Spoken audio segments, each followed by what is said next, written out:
الواجب. الواجب هو ما يجب القيام به بشكل إرادي أو لا إرادي، فطريا أو مكتسبا، لكن في بعض الأحيان تتدخل سلطة خارجية تلزم الشخص على الخضوع له، لكن احترام الواجب يستوجب نوعا من الوعي الأخلاقي، فكل ما يجب على الإنسان قد يقوم به بشكل حر وإرادي، وعيا منه لما يحققه له ولغيره. الواجب والإكراه. موقف كانت. يرى كانت العقل هو الذي يفرض على الإنسان الالتزام بالواجب، فالواجب يجب أن يرتكز على إرادة طيبة وتبني الخير في كل سلوك. موقف غويل. يشير غويل إلى ارتباط الواجب بقدرة الإنسان، فالواجب نابع من الحياة وقوانينها، وكل قدرة تنتج واجبا. الوعي الأخلاقي. موقف روسو.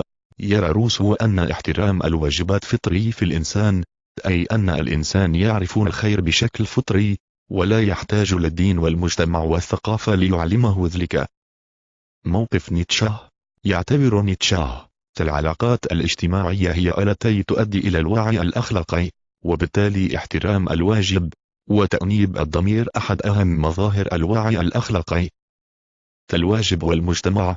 موقف إميل دوركهايم.